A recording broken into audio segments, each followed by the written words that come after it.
Okay, good evening, everybody. I'll call the meeting to order. We're going to start with the Pledge of Allegiance.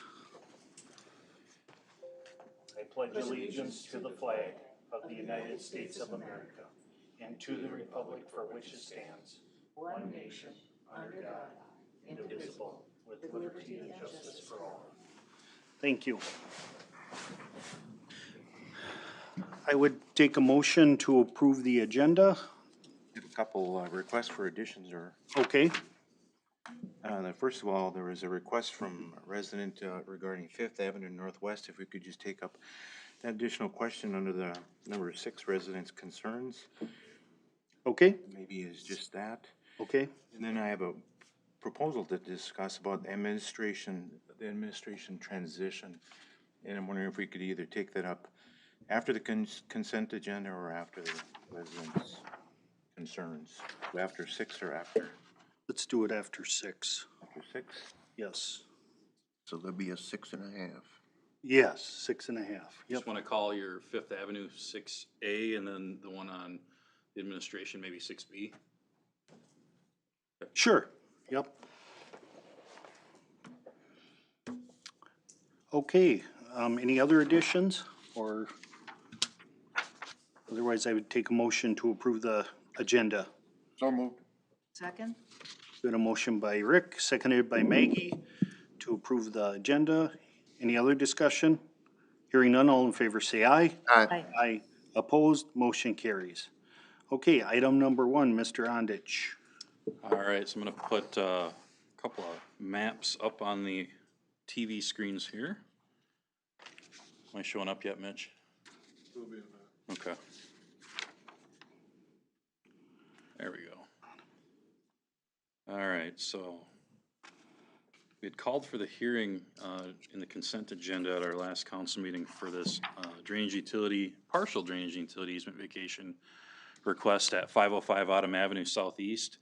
And you can see this is the north half of this particular townhome unit. You can also see the wetland complex directly to the east of the property in the backyard area. And specifically what we're looking at is just a small vacation of a portion of this easement as it relates to a deck addition that they would like to add on to their deck. It's a little better view of the area in question here. I'm going to zoom in a little more.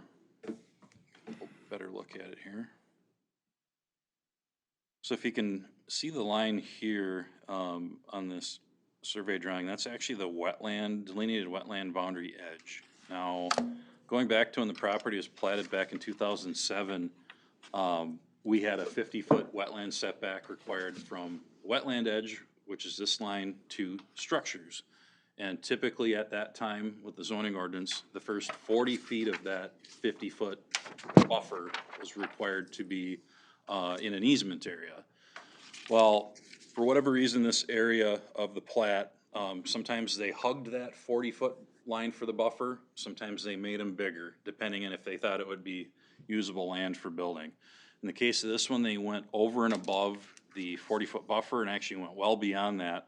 And so this 40-foot buffer line, actually they put in from the rear lot line versus just being from the wetland edge. Why they did that, I don't know exactly, but it's common throughout the Eastland development. And in the name of protecting wetlands, we gladly accept that if they're dedicated on the plat.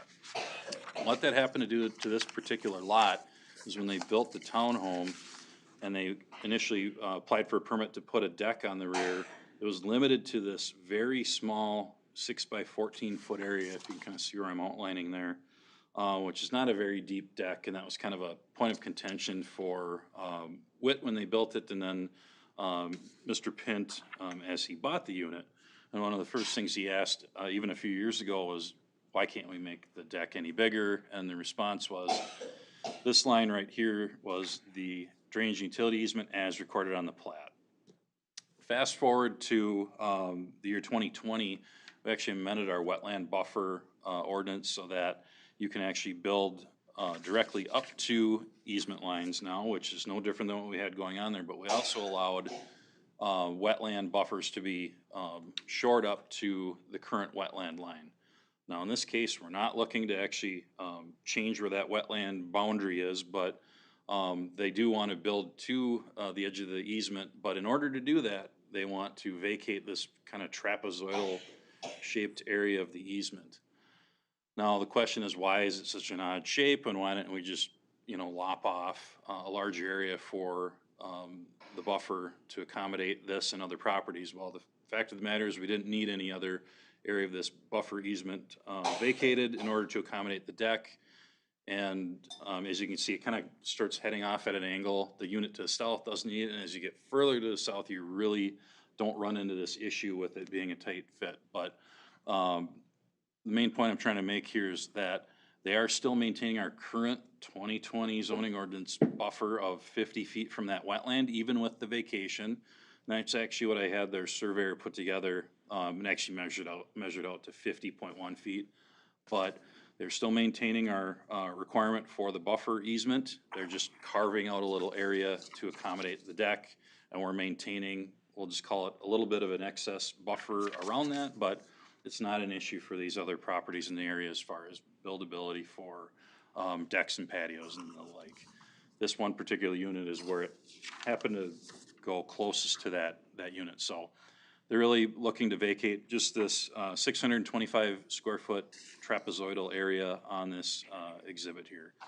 So by doing that, they don't need any variances. They just simply need the area that's shown on the map here vacated. Again, it still meets all the 50-foot minimum buffer to that wetland edge, and will maintain more than the 50 foot on every other property around it. But again, they all had enough buildable area for that. Kind of a last drawing here, just a little even more zoomed in look at that. And you can actually see the edge of the deck that they're proposing, which is being added onto with an 8x10 addition, is still 56.2 feet away from the wetland edge. And again, you just need to maintain that 50-foot minimum setback. So that's all being maintained. We did notify utility companies and adjacent property owners for the public hearing that is required here tonight. And I did want to note in the packet, we had introduced the ordinance vacating that 625 square foot area of the easement. We had introduced the ordinance at our meeting in consent agenda when the hearing was called. So following the public hearing tonight, you would be having consideration of approval of ordinance 322, which is in your packet, to vacate that specific portion of the easement that we were petitioned for here tonight. So with that, unless you have any other questions, you could move forward with the opening of the public hearing. Okay, I'll open the public hearing. Are there any comments from the public or from the council? Any comments? Any comments? Any comments? Okay, hearing no comments, I will ask for a motion to close the public hearing. So moved. There's been a motion by Sean. Is there a second? Second. Seconded by Maggie. All in favor, say aye. Aye. Aye. Opposed? Motion carries. All right, so I would look for a motion to adopt ordinance number 322, vacating. So moved. Sean Second. made the motion. Is there a second? I'll second. Okay, Maggie seconded it. Any discussion? Question, Ken, is the cost borne for the survey and everything by the homeowner? Yeah, they actually hired their own surveyor to do all that work, and then we have the application fee for the vacation as well. So yes, no cost on our end other than the application fee covered for the public notice. Okay. Hearing no other discussion, all in favor say aye. Aye.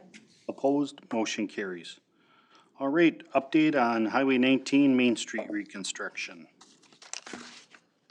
Hello, Mayor, members of the City Council. I'm assuming you can hear me okay? Yep, we can see you now too, also. Okay, sounds good. Well, I apologize. I was actually hoping to come up there today and got behind on my schedule here this afternoon. So this obviously worked out real well, and I appreciate it. Regarding the Main Street project, talk about schedule. As I've mentioned in the past, the project still is either on schedule or ahead of schedule.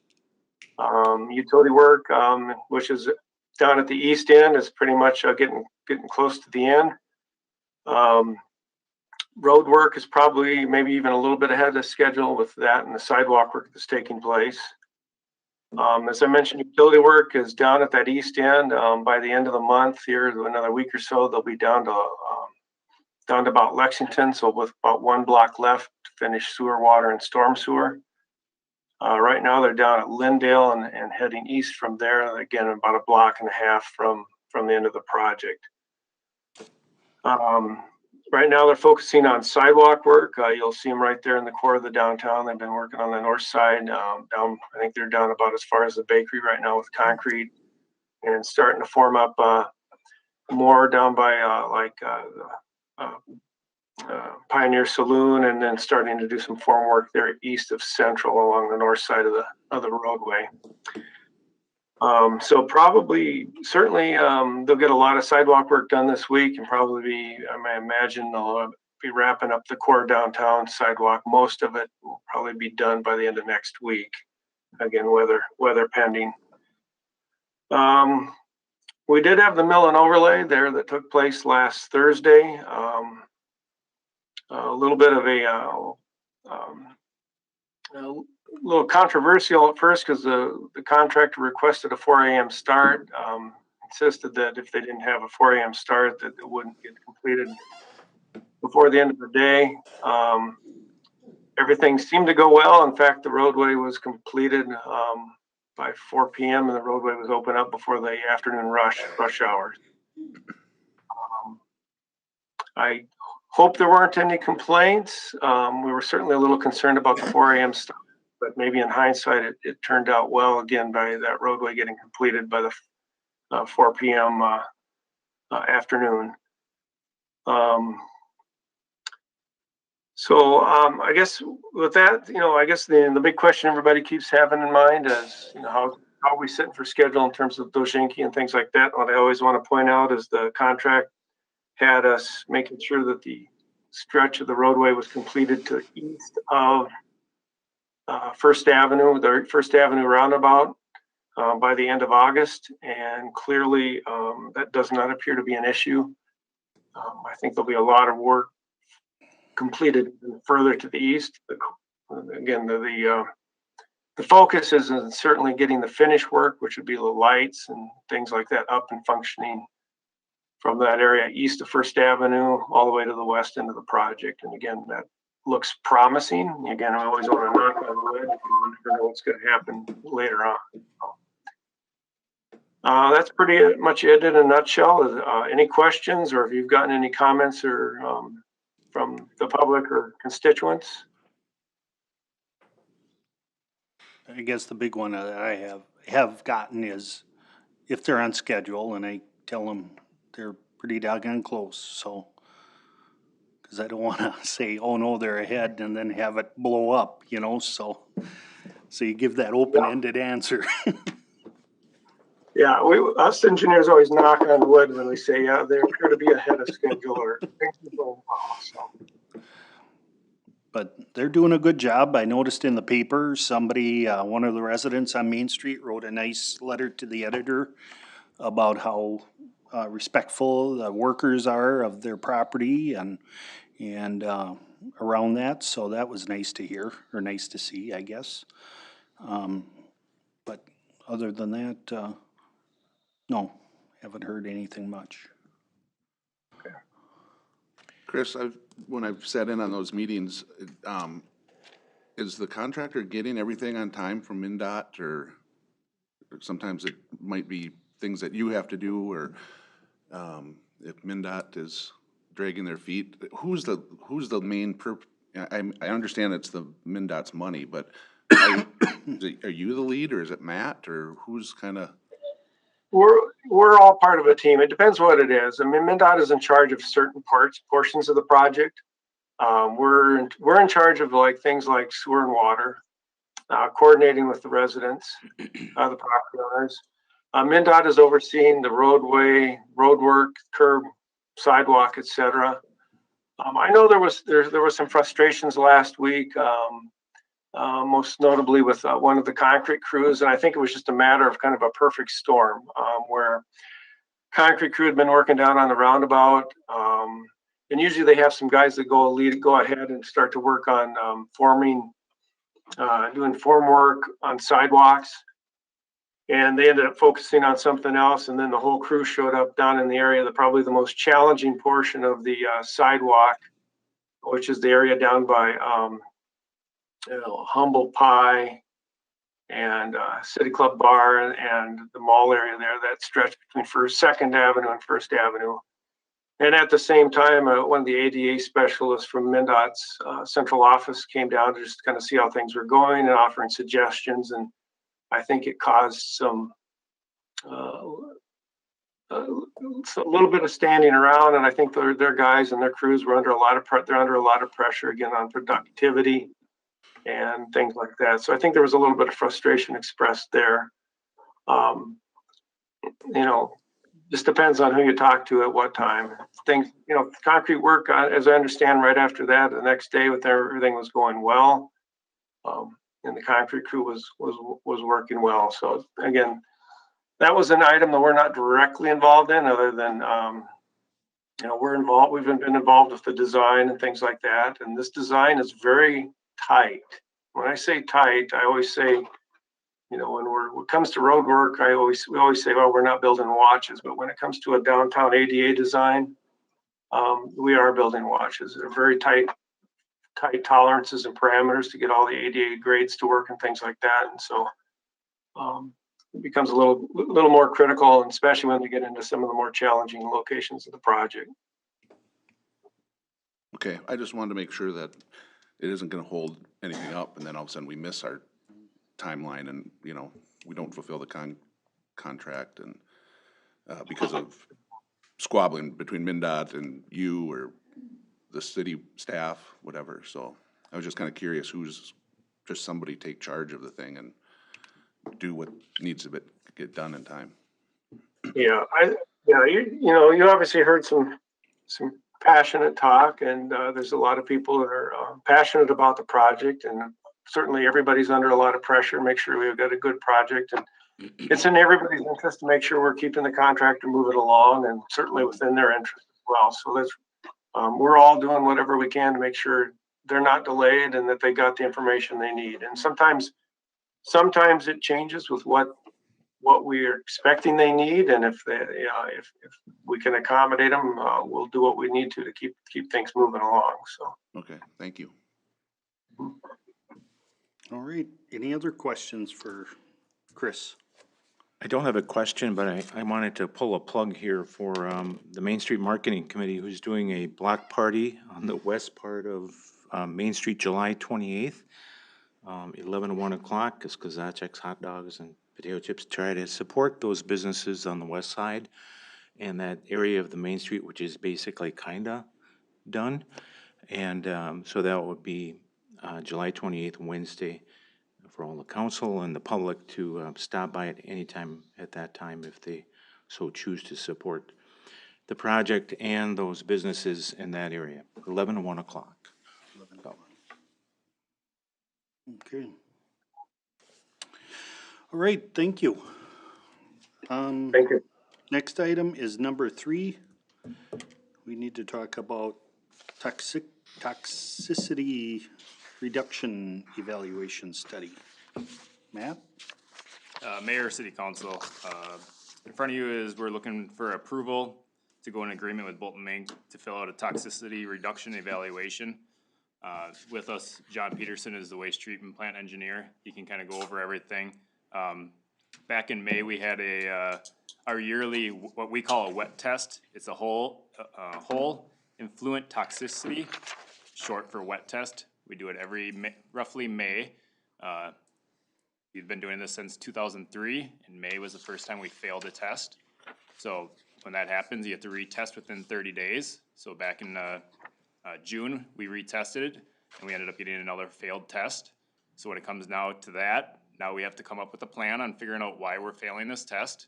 And that's why John is here to kind of give you a little bit better breakdown. John's had to work with this at other plants before, and John, I'll let you take it away. So like Matt said, you've been doing this whole effluent toxicity test for almost 2 decades and failed one. It happens, you fail.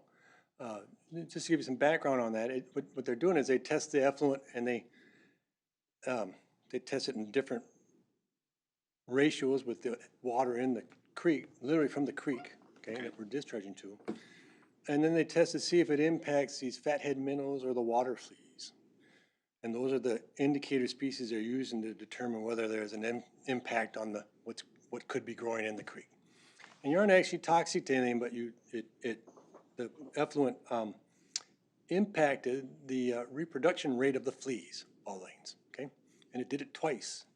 So that triggers in our NPDES permit that the city conduct a TRE, a toxicity reduction evaluation, okay?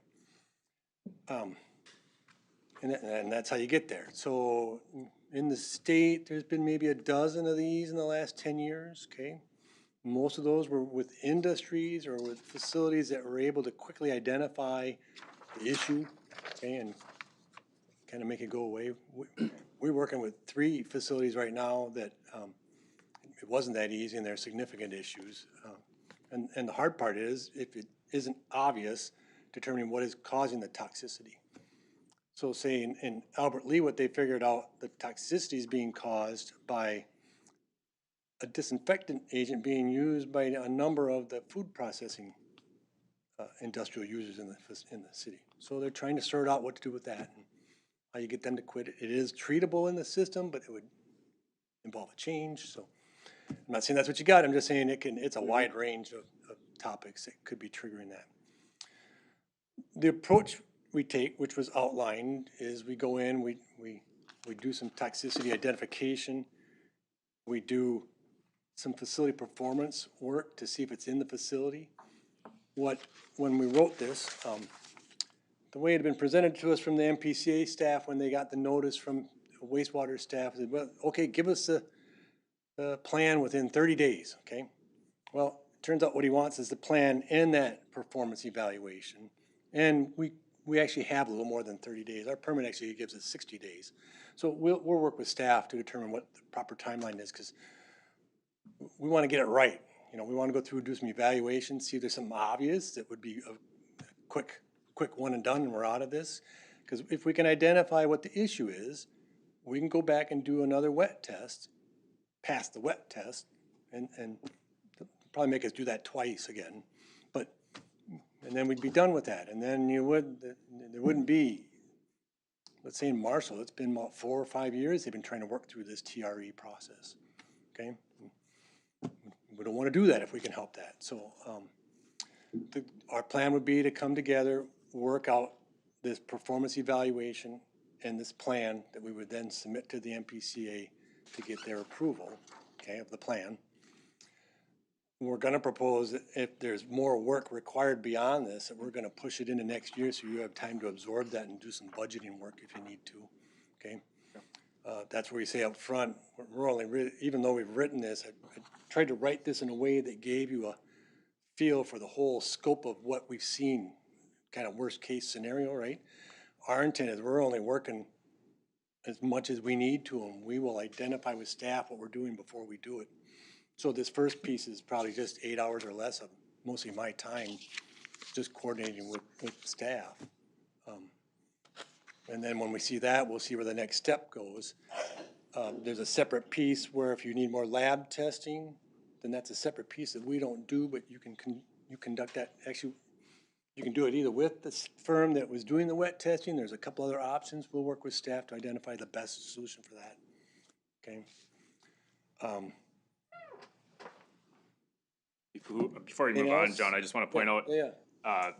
when he says the original takes about 8 hours to come up with a plan, the toxicity reduction evaluation, that's not that dollar amount that you see.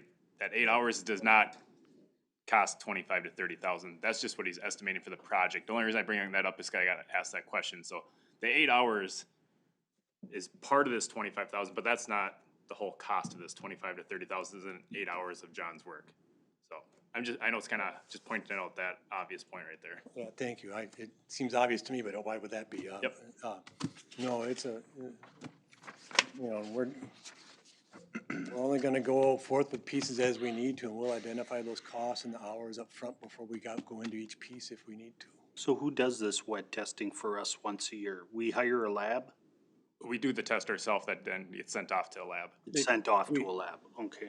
Wastewater staff go and pull the actual effluent out of the effluent before it leaves the plant. And I believe they also then go and grab water out of the creek at the same time so they can do the dilution with it. Okay. Then we send it off to a lab. This is these guys, environmental toxicity control are the guys you have been using, okay? They do a lot of wet testing.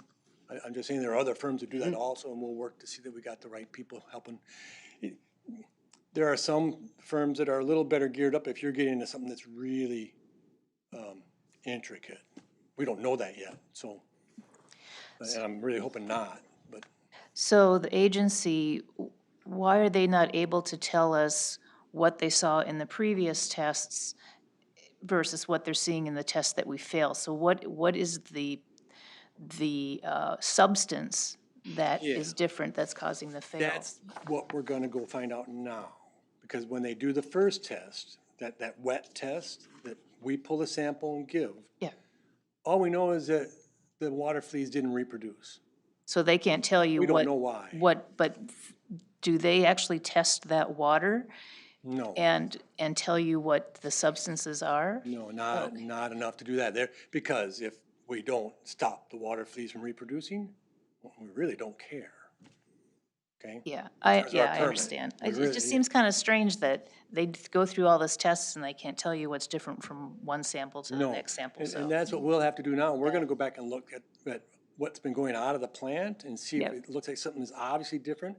We're gonna go, we only have the one SIU, significant industrial user, chart. I'll have to check with that. We'll ask them if they're doing anything different. I mean, in other facilities, that's the first place you go into your big user and say, did you change products, right? Could be, maybe it's not, I don't know. Well, could it just be occurring naturally? It could be that it's dry and our effluent is just got a different makeup to it because we don't have as much coming in the pipeline. It doesn't seem like it started until after you went and redid all that stainless steel stuff. I mean, they passed the test for how long? I mean, Yeah. and then now you Yeah. redid it, and Yeah. is that a cause of? No, well, the only thing I don't know this is if we changed any of the polymers that we're using in the processing, that might have changed something. My gut is that's not it because we don't use much polymer and it would take more than that to cause this to fail, right? But we are gonna ask that question. Is there a way to test the, what's coming out of chart, before it gets to you guys? If we have to, yes, we'll do that. That would be part of the testing that we would have to pursue if we needed to. And then we'll be But the first thing we're gonna do is we're gonna ask them, did you really change anything? Because most industries are pretty upfront. They know if they changed a degreasing agent or a cleaning agent or something. Most of the industries I've worked with are pretty honest about how that goes when you come to talk to them about it. How do you have to, what's the definition of that user? I'm just surprised we only have one user like that. You have to use more than 10,000 gallons a day and/or discharge something of interest to us. So something with a high strength to it or a high metal count. Their industry doesn't technically trigger that, but they use more than 10,000 gallons a day, so we have an agreement with them to take the wastewater, which I lets do us believe they're then. the only ones that we have an agreement with, but I don't wanna say that for sure, but I'm pretty, the only reason I know Chart for sure, obviously I talked to him today already about some of this, so I'm not sure if Scott Equipment has one or not. I don't Years think ago, they do. we used to have one with the creamery, I remember. Yes, we did. Because That's what I was trying to once they killed our bacteria, because they did some major cleaning in there and they had to buy new bacteria at the old plant. My guess is Scott doesn't use enough water in their process. It's pretty much a machinery process. It's not, at Chart, they're using water, I believe, to test vessels and such, as I recall. But that's part we'd go do to find out. Yeah, I'm just curious more of the solvents and some of the other things like the Tulin dyes and Yep, some of the Well- manufacturers might make yeah, to clean metal yep. or sometimes bad, but We'll have to go do that if we get to the point where the lab people can, I'll say, manipulate your effluent enough that they can isolate different components out of it to find out which component is causing the problem, okay? But that takes some work and that's not necessary to meet the first part of the permit. So that's why we don't really know that piece So now. we're just gonna do enough to, We're only gonna do what we need to do, so we're gonna start with just doing a performance evaluation and see if we could identify something easy, right? Because there have been facilities that just figured out, that, and I don't think that's what's going on here, but we have heard of facilities that just simply didn't have one of the aerators working right. And not till after they failed the second test did they go look. I don't believe that's the case here because I've talked to the operators and they went looking. But it's something we'll go look for, yeah. This is an aside kind of, but are we testing on a regular basis annually or something, the sewage that comes in, so we know how to treat it? So Well, if there we are test- changes, do we notice that on a? We test the basic parameters coming in all the time. That's biochemical oxygen demand, so we know how much oxygen we gotta get into the system, solids, phosphorus, nitrogen. Those are the big ones in terms of treatment process. We don't necessarily go looking for metals if we don't have a metals supplier in the effluent. And chart doesn't give us a lot of metals. Is that usually you see that in the plating industry, right? Okay. Where the metals are washing off in the system and you get them. We had that in Northfield a lot because they had a couple of those, right? We do test weekly, multiple times a week for those major parameters. For those parameters, but not necessarily the actual types. Not because if we don't have a problem with them, we're not spending the money doing the testing. Yeah, I'm just trying to understand. If we're Yeah. just kind of waiting for a flea to not be able to reproduce Like I said, kind of go they're back used on- as an indicator Yeah. species so that you know something's going on. Yep. And they're kind of an industrial standard. It comes through EPA that they mandate that. So everybody gets that. So I've heard of industrial facilities where they're using a high potassium level cleanser. That can cause a problem. So that's what we're gonna go looking for first, is something obvious. That we could then negotiate with them about how to change that.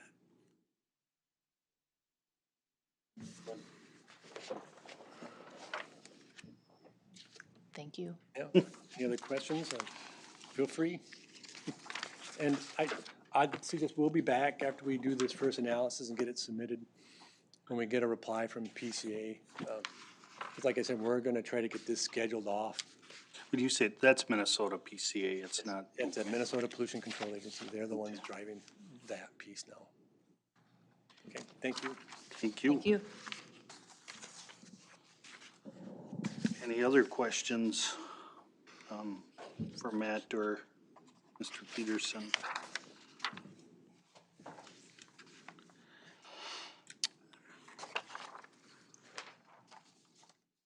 Otherwise, yeah, go ahead.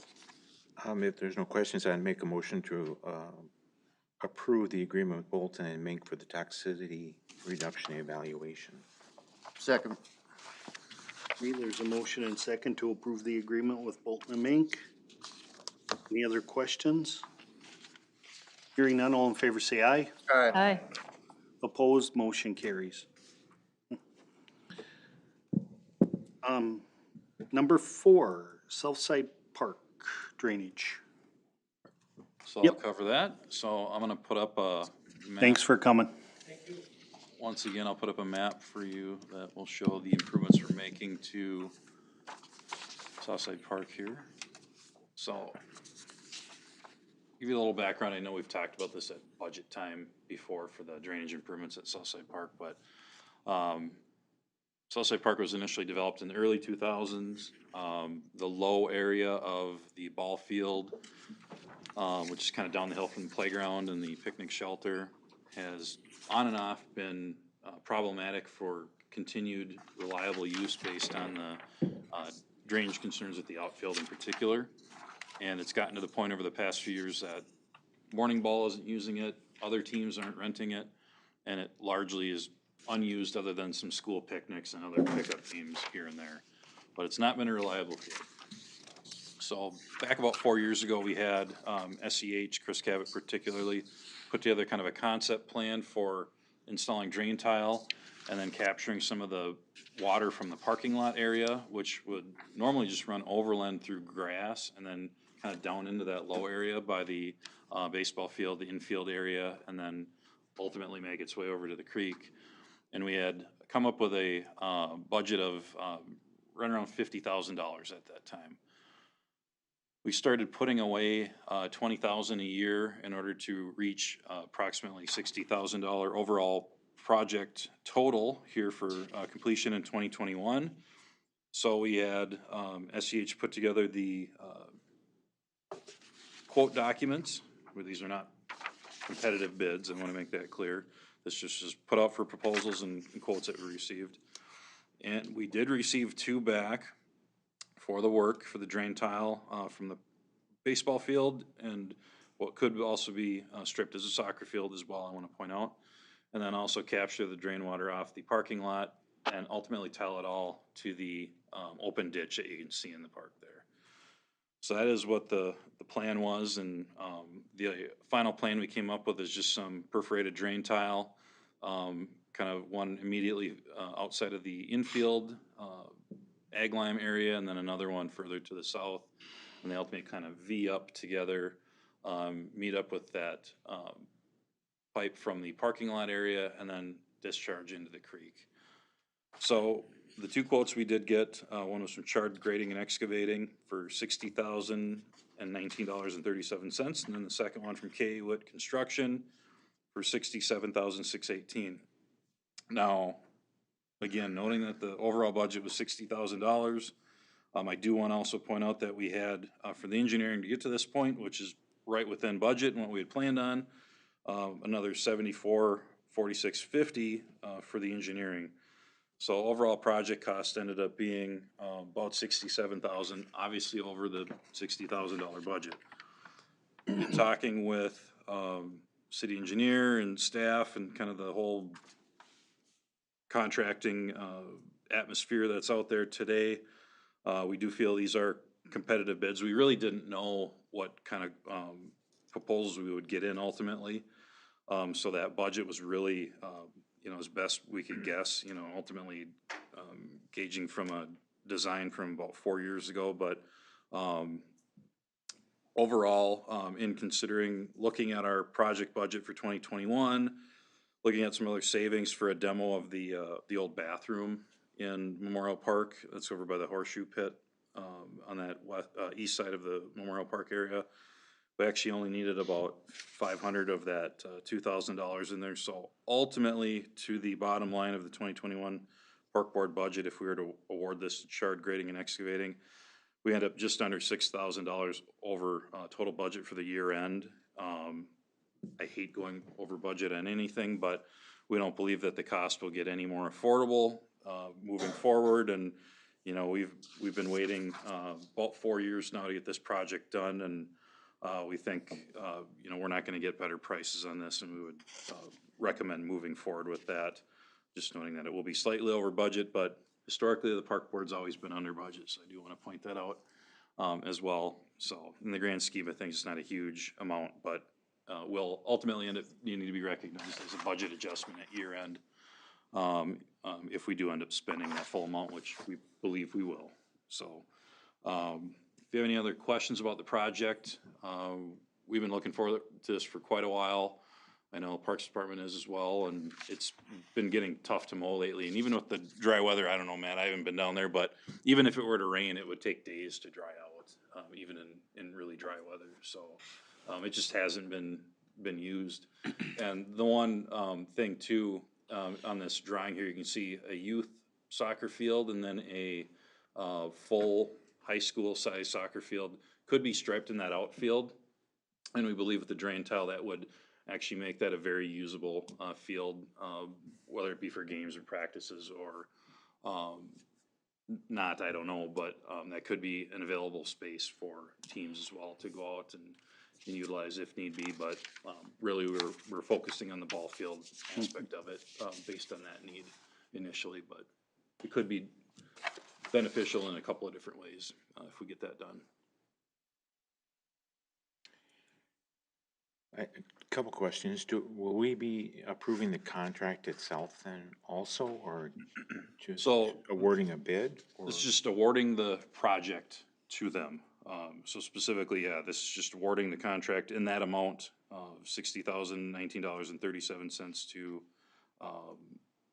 Chard Grading and Excavating. The contract is like a 2-page, little agreement that just requires, mayor and council signature, but this award would be approving that by default. It's part of the bid package. Okay, yeah, I didn't see what was in the contract. I don't know, and I didn't know if we typically authorize the mayor to sign or not.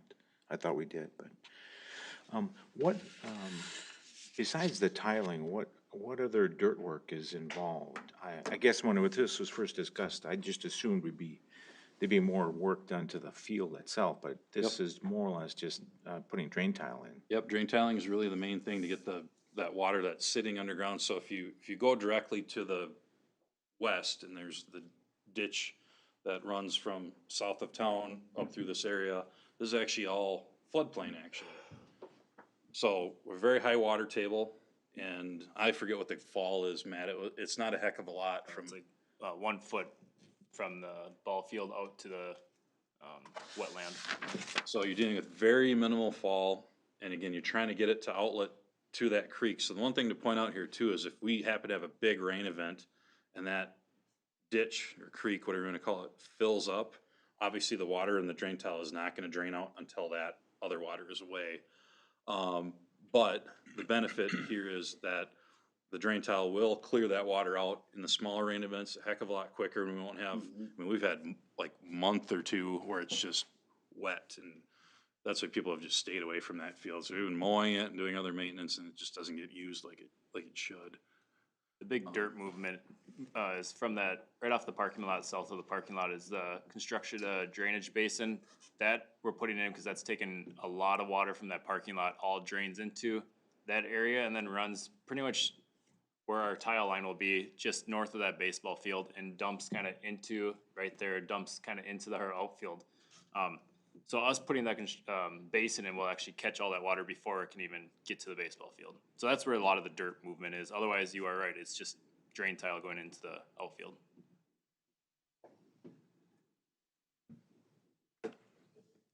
Yeah, there were other options we had looked at. I think one of the options is about $175,000 to fully regrade, and we didn't feel that was necessary based on what we've seen down there, and felt this was a cost-effective approach to get that use of that field back. And the result of waiting till next year would be? We think it would cost even more if we waited. I mean, that's what we're seeing out there.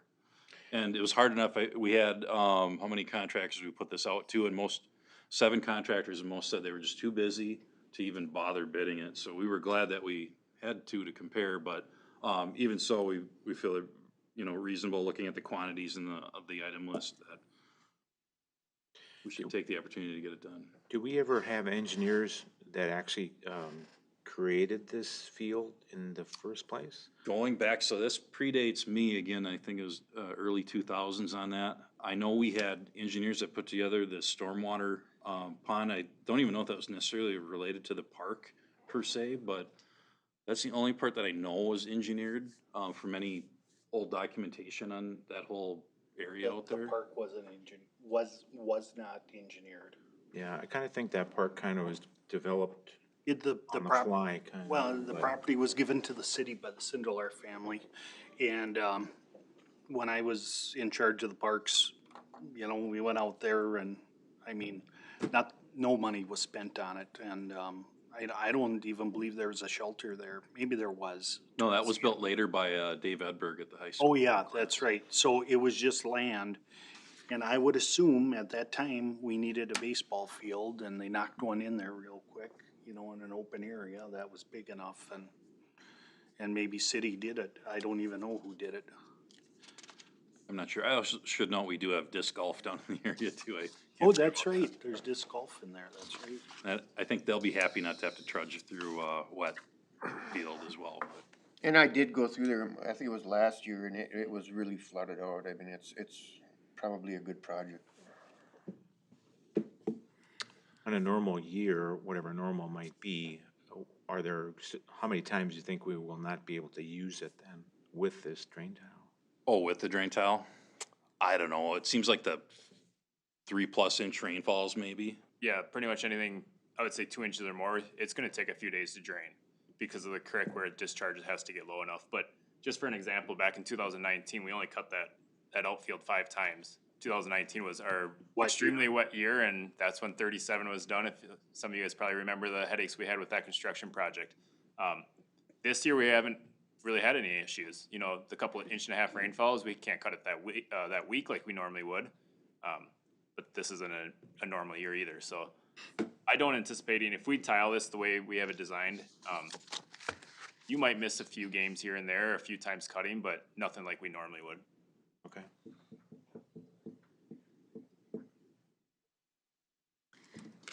Well, I'd like to make a motion to award the Southside Park Drainage Improvement Project to Chard Grading and Excavation in the amount of $60,019.37. There's, and Rick made the second. Okay, any other discussion? Hearing none, all in favor say aye. Aye. Aye. Opposed, motion carries. Thank you. And thank you. The park Yeah. board also thanks you because this has been on our project list for, It needs to be, I was down there earlier this spring too, and it was just, I think it was one of our, either trucks or something must have got stuck down in there. I would assume when they were doing maintenance, and it's like, oh, criminy, so I definitely saw how. But, okay, next item is the, resolution terminating local emergency related. Do you wanna take that, Ken? Yep, or- I will take that. So Jim Grise is not here tonight, but he wanted me to handle this item for him. Basically, noting that the city attorney, Scott Riggs, did put together the resolution as you have in your packet, which will terminate the local New Prague local emergency, and that was dating back to that initial, actually, 2 different actions that were taken back on March 16th, 2020. One that passed the local emergency and then one that extended it until further action of the council. So that is why you've had this remain in place, even though the state and the governor ended it for the state on July 1st, of 2021. So we've needed to take this action in order to end that. Probably the biggest thing that we had done with this local emergency action was it allowed Jim Garais as our emergency operations manager to prepare the COVID preparedness plan, which, provided safeguards for the shields between you that you see there, mask requirement at City Hall, spacing for the chairs. So not saying we necessarily need to do away with those immediately, but that authority will be gone at that point that we do away with this. So I don't think I really have anything else to note with that. One question I had when I read the resolution was the 4th, under the now therefore be it resolved, it said the resolution will be given prompt and general publicity and filed in accordance with Minnesota statutes, section 1229, and basically that just means we'll notify the paper, we'll put it on the website, and then the resolution we filed with the city clerk like any other resolution. There's no other special provision that needs to be done, but obviously we have Patrick here tonight, and this recording will be on YouTube, and we'll put it up on social media as well. Okay, somebody wanna offer that resolution? I will move that we, approve, resolution 21071901, terminating the local emergency related to COVID-19. There's a second. I'll second. Okay, motion by Rick, seconded by Maggie. Any discussion? Hearing none, all in favor say aye. Aye. Opposed, motion carries. Okay, we're up to item number 6. And 6A probably will tackle in that also.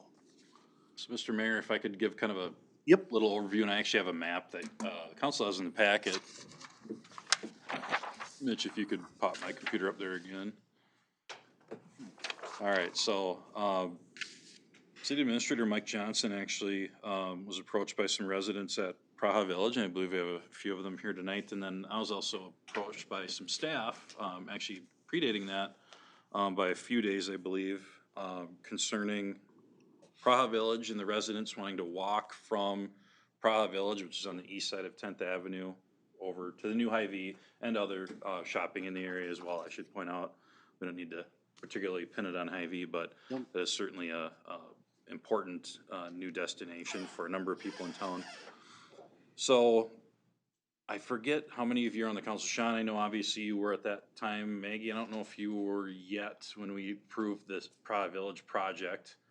Yeah, I wasn't. So it's at that time. gonna be a lot of new information for a lot of you, but when Praha Village got approved initially, there was a conditional use permit required. And one of the things we looked at, obviously, with site layout, design, and everything was traffic.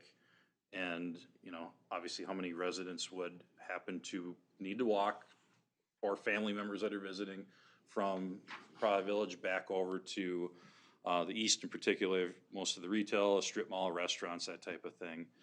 And a lot of discussion at that time was about access from basically the building entrance. And there's actually a stairway, if you take, so I'm kind of highlighting there, take the entrance right out and head north, there's a stairway. So it's not really an accessible route, but that gets you right over to the corner. So I think shortly after it opened, Matt, the painted crosswalk was changed. It actually used to be up on the north portion of that intersection, if you look back earlier years. And that was shifted down to the south again to provide that painted crosswalk for Praha Village. So that was one of the things that the city did at that point. Obviously not a huge change, but we did recognize that, hey, if the residents are getting in that corner, that's probably gonna be where they're gonna cross. The accessible route actually, for Praha Village, is actually crossing over onto First Street, and this is just due to elevations and no other reason for that. They actually have to make their way all the way on the northeast side of the sidewalk and then get back over to that intersection across. So regardless, it was noted when we did the review that it was a very busy intersection, and the topic of flashing beacons be put up for crossing, where you have to go up, hit a button, and then it would flash beacons to put that up. Now, Planning Commission didn't feel that was necessary, and the council ultimately did not add it as a condition of approval of Praha Village, but it was always kind of in the minds of staff and the city engineer that this could come up as a topic again. And at the time, we had Shopko as a tenant over there, and we kind of wanted to see a little bit too, okay, how many people were we gonna generally have, you know, making that trip on foot from Praha Village over to, you know, the west side of 10th Avenue. Also at the time, I believe Mark Applebaum indicated that they would have a bus as part of Praha Village and could transport residents over there as well. Now, that said, there are some very mobile residents that would prefer to walk. And in talking to some staff at Praha Village today, there's maybe 15 to 20 residents that would probably prefer or would, you know, cross on foot rather than take a shuttle, whether it be to Hy-Vee or anywhere over there. So I think that shows the demand, you know, is maybe that 15 to 20 residents particular to that area. But I also think there's other residents to the south at townhomes just north of Third, and then the whole neighborhood to the south as well. So you do have a number of people that I see all the time crossing at Third and 10th, and then obviously the intersection at First and 10th, which is a little more activity going on at the bank traffic, and then obviously the Speedway and McDonald's as well. So you got a lot of things going on. So actually, when we got the call initially, myself and Matt Rinna and Jim Grimes were planning to meet and talk about this, but all of us have been out on vacation at different times here over the past 2 to 3 weeks. So we're planning to get together this week to talk about, you know, what we should do out in that area. And one of the things we definitely will be doing, and this has been planned from the get-go of Hy-Vee opening, is to take our radar traffic counter and count traffic, number of vehicles, and then also speed of vehicles on 10th Avenue and First Street, kind of see what we've got going on. We do have baseline data from before Hy-Vee opening, and we want to maybe wait a couple weeks after Hy-Vee opens to see traffic patterns and how things are working. That'll help inform us what we think could be done to make the crossing safer. Maybe that would be flashing lights. You know, come up, hit a button, maybe it's not. We don't know at this point. I know, Tasha, you brought up today, is there an option of maybe crossing guards of some type, whether it be staff from Prague Village or otherwise, like you would have at a school? I think we would put everything on the table to look at that, but we really do want to collect some more data to see what we've got going on, and not discounting that residents would like to walk over there. Obviously, they announced formally today they're opening on the 27th of July finally, so a week from tomorrow. But we want to let the initial flood of cars level out a little bit before we do the traffic counting. But I wanted to give you a little background that we have talked about it and looked at it internally, but you know, with them announcing their opening today finally, I think it puts a little more, you know, focus on getting that looked at. It is a challenging intersection in my mind. Even before Prague Village was there and before Hy-Vee obviously opening, it's a wide intersection. You've got a number of turn lanes, you've got through lanes, you've got a lot of traffic, conflict points going on there. It's not your typical, you know, 4 legs of traffic. You have anywhere from 4 legs coming south from Main Street, 3 going north. So there's a lot going on there. So I'm not a traffic engineer by any means, but we certainly would get the city engineer involved as necessary here. But we plan to do a little data collection and see where we're at. But I don't mean to steal any of the residents or Prague Village's thunder at all on the issue, but we do take it very seriously.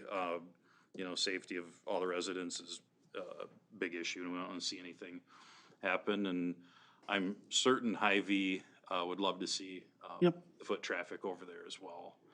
And so I think that I'll stop talking for now, but if you have any other questions of anyone else, I think it's a worthwhile discussion for sure. Does anybody want to address us? Yeah, Emmy. Okay, you need to come up to the podium and say your name and address. I'm sorry. I know, but come on up. I'm a 59-year resident of New Prague, and now I'm a resident at Prague. And I'm a walker, and I do cross that street. And you just have to keep watching because it's really traffic that's going fast. Yep. And I'm very mobile, and I get around, and I'm out a lot. And I just can't get used to how careful we have to be. Yep. And then I'm afraid it will be even more so when we have a store across, which we all will probably use. So I just myself feel like there's a definite need, and there's some people that maybe aren't as mobile as I, and it would be very difficult for them. So. And that's why we want to get the traffic engineer and everybody involved. Yes.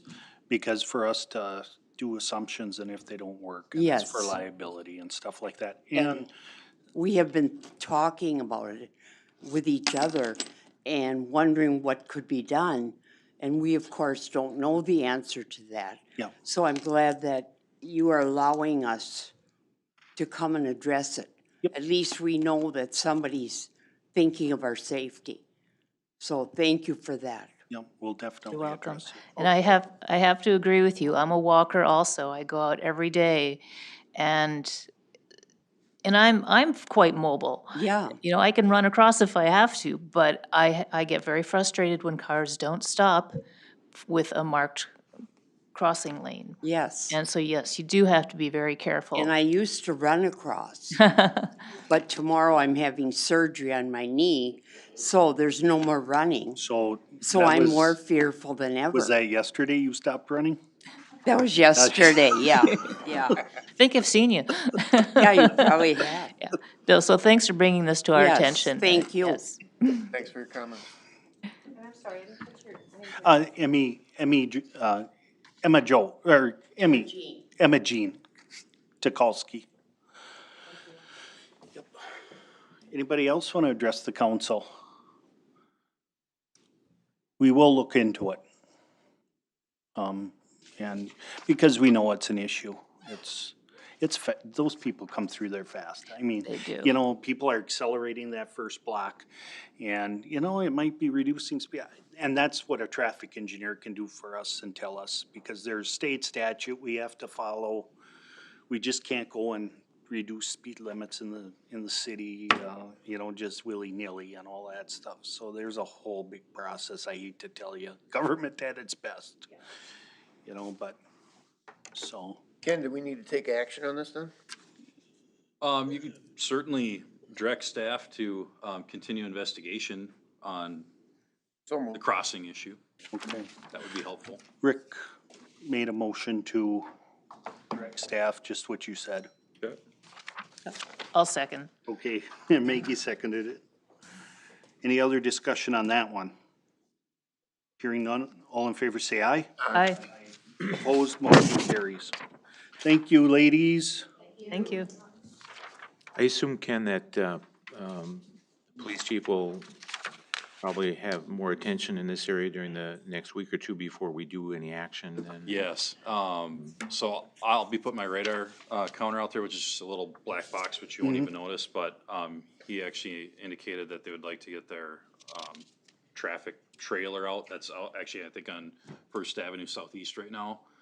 But we have one more place that's gonna be over on Highway 21 for a week, the last week of July here, next week.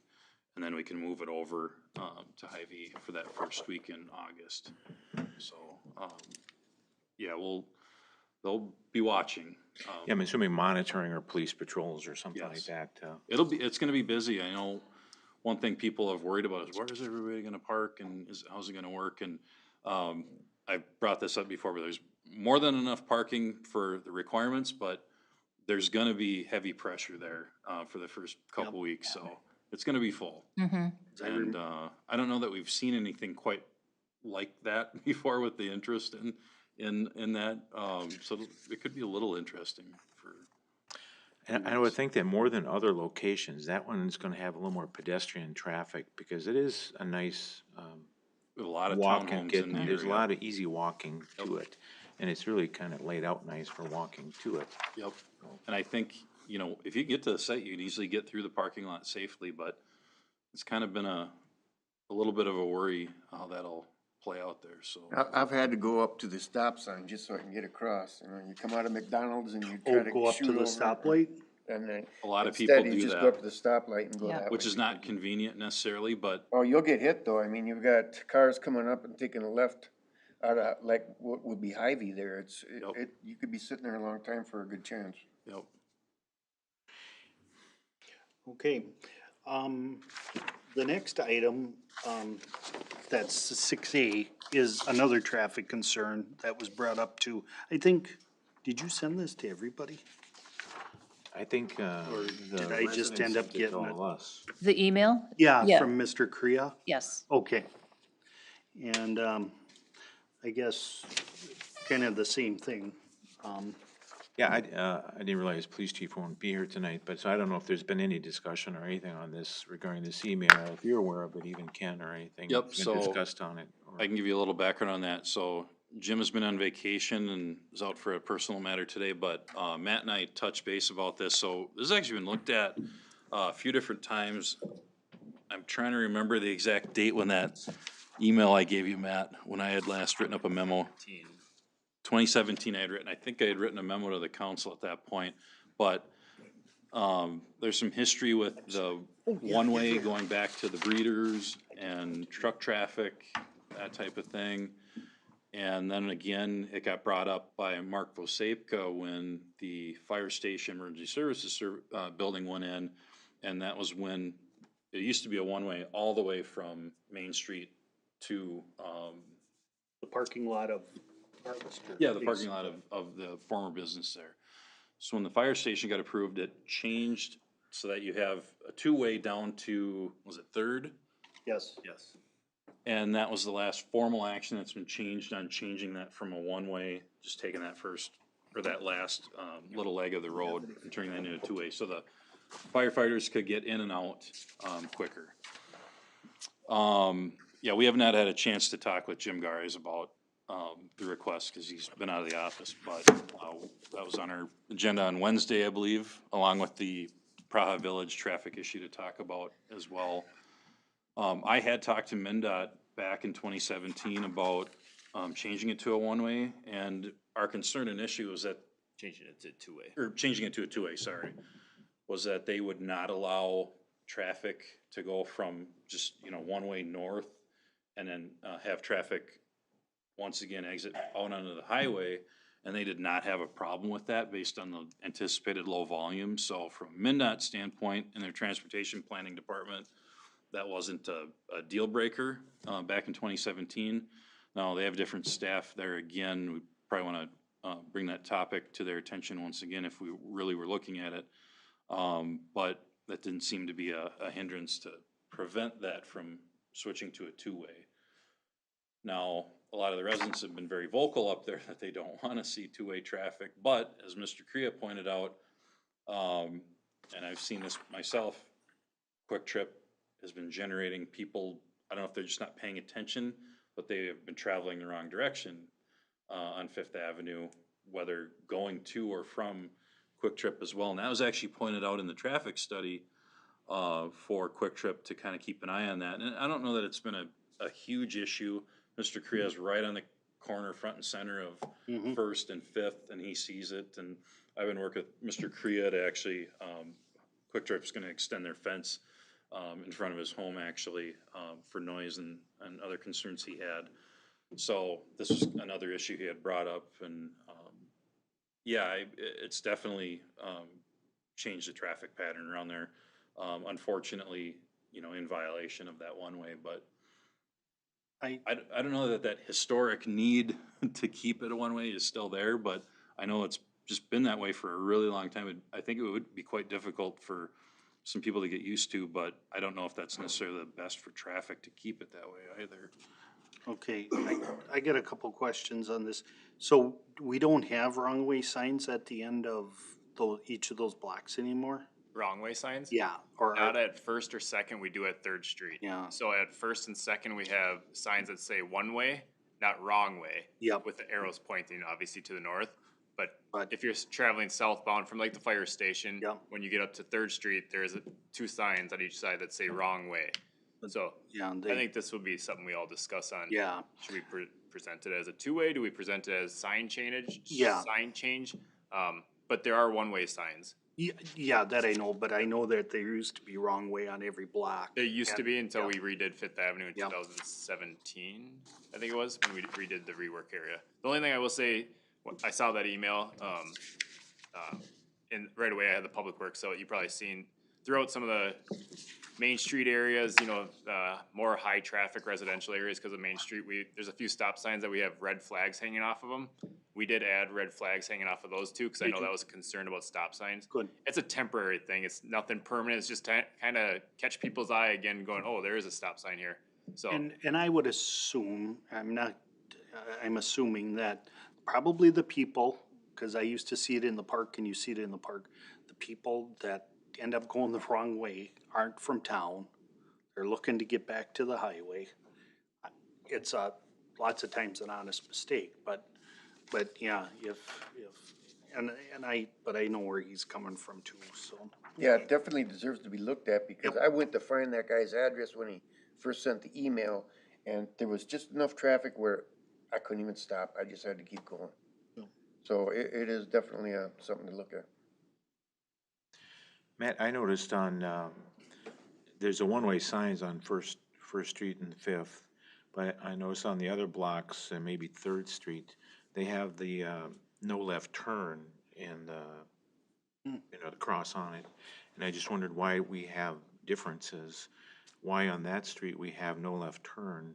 So that was on Third Street, if I'm correct. Yeah, I think so. I think So as I drove over there. A couple years ago, we had a couple of residents call concerned about people not, so at that time, every intersection was just one-way signs with arrows. We never had any wrong-way signs even at Third Street. We had a couple concerns that people were coming southbound and never saw the one-way signs, and they kept on thinking it was a two-way road all the way up to Main Street. So that's when we added the wrong-way signs. So it could be as simple as just adding wrong way signs at Second Street and Yeah. also First These Street. aren't wrong way signs, these are no left turn. Left turn, no, I'm saying we added Or no right or multiple no left signs or at whatever. Third Street at that time. Yeah, I just was wondering why is it inconsistent with the intersections being different? The only reason it's inconsistent at Third is because technically it is a two-way up to Third Street. And that's why we have all the notifications saying now it's a one-way. You have to go right or left. You cannot continue going southbound. But First Street is, two-way also. No, First Street is a one-way. Everything First Street, yes. But once you get up to Fifth Avenue, that's a one-way. You can only head north. Right, and that's why I'm saying Third Street's the same issue, they're two-way until you get to Fifth, or is it different at Third? Or, So all I'm saying is that on Fifth Avenue, it's all one-way up to Third Street. okay, and then it Then it turns transfers. into two-way. Okay. That's where we get people wondering, they think they Okay. can still continue southbound past Third up to a couple of years Yeah. ago when we added more signs, the wrong way signs, the signs with arrows showing that you can't Yeah. turn here. That's when we changed those signs. Well, it's obvious that those signs are bigger and they're brighter, they're colored, no left turn, so it's a little more obvious that you're not supposed to turn left where Yep. on First Street, they're seeing that one-way sign that's only Yep. this big, so. It could be as simple as adding those signs. I do know everyone tells you at all the sign classes, just adding and adding and adding signs don't fix problems. But in some of these cases, it could be that simple. So when we did this in 2017, I think it was that street was redone. We deleted a lot of signs that we felt were unnecessary. But again, now we're back at maybe a few of those need to come back. Not all of them, but maybe a few of them should be put back in. Yeah, Econo Foods and Quick Trip, totally different Yep. volumes of traffic, but, well, I'm glad that you guys have been working on it and thinking about it, but, I guess I would also make a motion similar to previous to direct staff to consider what options might be available in this area. Second. Okay, there's a motion by Bruce, seconded by Rick, to look at, Fifth Avenue Northwest, one way. That sounds. Yep. Okay. Any other discussion on it? Otherwise, hearing none, all in favor say aye. Aye. Opposed, motion carries. Okay, now we're down to the consent agenda, right? Or did you wanna do six? Yes. B. 6B, Oh geez, I forgot what 6B was. Hang on, the transition plan? yes, Yeah. transition plan, sorry about that, thank you. Well, I wanted to bring this up for discussion or actually to get some, your blessing if possible. And I have thought when Mike had sent this article about welcoming the new manager to us a few weeks ago or a month ago or some time ago.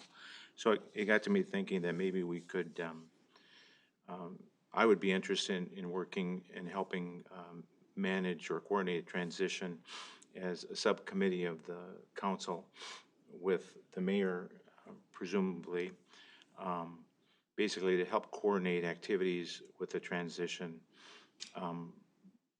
And the purpose would be also, one of the purposes, as I see it, would be to try to put together a draft of some kind of document that we could look at that would highlight or show the council's expectations for the reviews that we had planned to have. I think in the discussion, there's 90 days and 6 months. But I was thinking, and I felt that maybe it would be good that we start discussing that before he's on board, so we kind of have a joint understanding of what kind of expectations that we're going to grade him on, basically, in 90 days and 6 months.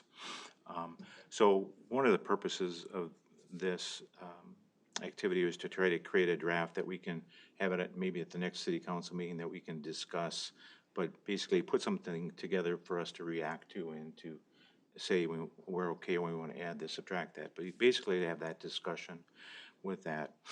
But then also to have the authority to work with staff with any other transition issues or communication that might take place. What are the orientation activities or materials that he might like to see, or what are the things that we feel we should send to him to try to give him a head start? What I'm hoping that we would be achieving is trying to help with this successful transition. Early on, in my mind anyway, I had thought that we would be able to have a overlap with our existing administrator and the new one, and that's not going to occur. The Josh won't be starting till the end of August, so we're gonna have actually a lapse where there's no city, where we have a vacant 2-week time period where there's no there. So just, and we have a great staff, so I'm sure that there's a lot of support that's gonna be given, but try to help with any other support from the council's standpoint of making sure we have a successful transition. So what I'd be asking, or the discussion is, if the council would like to see something like this, and I'd be willing to work on it, I would suggest, basically the mayor and I act as a transition subcommittee of the council. So we have authority to talk to staff and also coordinate some of these activities that might need to happen. Are you aware of any activities that city staff has taken to date? I'm not. In potentially coming up with a transition plan or anything that Mike might have put in place? Okay. Or anything formal. Yeah. Well, I think it's always very helpful to have some type of a plan in place. I think it makes the incoming city administrator probably much more comfortable that there's actually something that's going to happen to help him get acclimated to his job and of course, the expectations that we as council have. I don't know if anything like that existed when Mike came on board, so it could become a footprint for, future transitions as well. For other, Even other positions, yeah. Yeah, the last council I was on, they had an actual, human resources committee, and it worked out great so that there's no violations and, and then you got somebody you can come to and ask information. It worked out well. I would agree with them on that. Yeah. Bruce, I really thank you for bringing that issue up. It really makes a lot of sense. So Ken, when Mike goes, I know somebody's in charge, but are you in charge, how should I put this? If the crap hits the fan?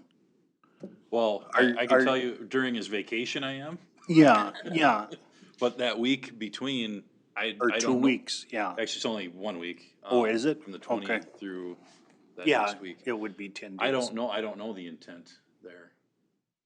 So I couldn't speak to that, but I'd certainly be willing to take that role if we need that, if you believe we need that. Well, I guess my thing is that, I mean, even if Mike or Josh into the future would be out of town or something, and something needs to be done before they could respond back to town, or can't be done over the telephone, somebody has to have the blessing to maybe coordinate calling a council meeting to order, whatever it may be, somebody needs to have that blessing. And we don't have that now, do we? That you're That I'm aware aware of. No. Yeah, because Like yeah. signing checks and the like, there's no backup. Yeah, because we don't have a administrator position, a person that would move in to be that city administrator. It's not a co-administrator. There's, Yeah. There isn't that position that exists. It's probably not in any job description. Again, maybe something that's what we need to look, And that, okay. so that person could get sworn in as the acting city manager in the event If of an needed emergency. be, yeah, in emergency, or, so now and my wife's gonna, she weighs it, but I know that in Belle Plaine, that the public works director is the backup, so when that city administrator leaves town for vacation, whatever it may be, then the public works director is in charge. Right. With the blessing, so, Right, so right. if something comes up, they can handle it, to the best they can until whatever. Yeah, till the Okay. other person's able to make it into town. Yep. Yeah, I think it's definitely something that Needs to be looked at also. needs to be investigated just to make sure that we have somebody that can step in. Well, for the time of, or to be expedient about it, can't we just appoint Ken, right now as the, backup, to the city manager? Right. Yes. Which has been Ken's traditional role. I guess it's just never been in a job description, so, you know, I would like to see it in somebody's job description so that Actually, it becomes a formal responsibility. I would support that also, but I guess I would would like Scott to be involved in Yeah, putting together the proper resolution that Yeah. will hold up under scrutiny, because there's a little more detail, because where the city administrator, in my mind, and this is just my personal opinion, we don't have any backup now. And I understand Ken is taking that responsibility, but the charter doesn't allow for us to say, okay, you can do it when I'm gone. I think the council has to take action, so. yeah. But so that's why I totally support it, but I would rather have Scott develop a Oh, I resolution. agree, yes. So it's a permanent procedure under the city. Right, yep, and if it would have to go in front of the charter commission to get tweaked, he'd advise us and. Yep. And it would. yeah. Okay. That sounds good. Do you want some action just to cover it so that you can discuss it with Scott and with Ken, behind the scenes, or is that what you're looking for? I'm not sure. Well, this task of trying to help coordinate any kind of transition issues that might come up might fall underneath it too. And I don't think you have any issue talking to Scott about No. drawing up something like I that. don't. No. Or I can certainly call him as well. I just want to, if we're gonna if I get my nose in some of these things, I wanna make sure that I have the blessing of everyone and it's above board and transparent. So there's sort of two issues here, is the transition plan, and then the other issue is, through discussion, is appointing someone to be acting city administrator in the event that our city administrator is absent. And that you would want to discuss, we would want to discuss with Scott or. Right, we have the immediate issue of the vacancy at the time that Right. Mike leaves, and then long-term. Yeah, yes, yep, Because then it comes into more of a questionable thing. If someone's on vacation to Vesely, we have the same issue of them needing a backup if they're on vacation in Alaska. Mm-hmm. So at what point does that backup Get kicked in. get kicked in and when it doesn't? right. So that's where I think So Scott could that- help us refine And under what areas can they sign a check and what can't they? Yeah, I'm sure that this has come up with other cities, that if you're more than 6 hours away or more than, fill in the blank, Yep. that, yeah. I wouldn't be surprised if Scott had something already drafted for some other city. so how do you want that? Do you want that as a motion? Do you want that as direction? I don't know, however you guys feel. I don't know what we would need. I'm okay with just giving him an okay to go ahead and talk. Yeah, I'm fine with it. Okay. Sure. Okay. Yeah, Yeah. That's fine comfortable me. with that? So I have an understanding that we have a consensus here that it's okay if the mayor and I work on various transition issues and communications with staff and setting up kind of a draft that we can look at and start the discussion on the reviews. It's important to get everybody's feedback too, also because Yeah. I was just talking to, I've never seen this project list that you guys have talked about. The strategic plan goals. The strategic plan, it's never been given to me. I asked for it, but it's never been given to me. So I have no clue what that is, just some FYI. I don't remember if we had written information on it even. It's on giant Post-it notes. Yep, that's what I Yes. thought. Okay, so, great. Thank you. Okay, let's move on to the consent agenda before the next special city council meeting. So with that, do I hear a motion to approve the items on the consent agenda? So moved. Sean made the motion, is there a second? Second. Rick made the second. Any discussion? Hearing none, all in favor say aye. Aye. Aye, opposed, motion carries. We're gonna do miscellaneous because, then we have to go into a different meeting, so if that's okay with everybody. So, we'll go around the room. I'll start with you, Maggie. Do you have anything? No, I just had a question for Ken about one of the business updates in the consent agenda. The 15-lot development north of Coburn's Strip Mall, or KA WIT. Is there some activity that's happening? Where were you seeing that? So this was from the Economic Development Authority minutes of June 9th. Oh.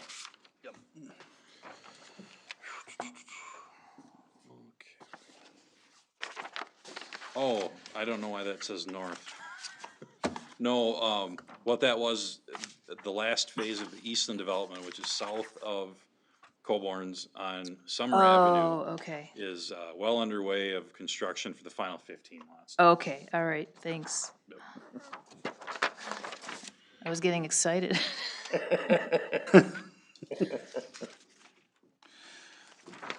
Okay. Anything else, Maggie? No, thank you, though. John? No, I'm good. Okay, I don't have anything. Nothing? I got just one thing, Matt can probably clear it up right away. Did I see a bunch of sheep roaming around over by the septic, pond? Oh, and the fenced in on the east side of the. Yeah, and it was Yeah. a whole herd. They've been there for Ever, yeah. 30 years probably. That's the grass Otherwise, we have to cutters. mow down that grass. There's a local farmer that has been putting his sheep in there. Uh, Or I should say late summer, and then he takes them out of there late fall. But yeah, they've always been there. Alright, I thought maybe I was going, I was wondering where you're going with that sheep. I'm like, where's their sheep? But wait, yes, there is. Forever they've been out there, yes. Okay, Matt, do you have anything? The only thing I wanted to mention is on Wednesday, we're gonna have our two guys you just approved at the last council meeting starting, at the public workshop. This will be the first time in the last 5 months that I've been public works director. We're fully staffed, so it's gonna be very nice. And, we're all very excited that we're all kind of back on track and fully staffed and hopefully eager to go, so. Thank you, obviously I was on vacation last time I was here, so, Mike took care of that for me, and thank you. Sounds like you got two pretty good people, too. I hope so. Yeah. They sound like very good candidates, so. Okay, nothing for the regular business meeting. I would entertain a motion to adjourn.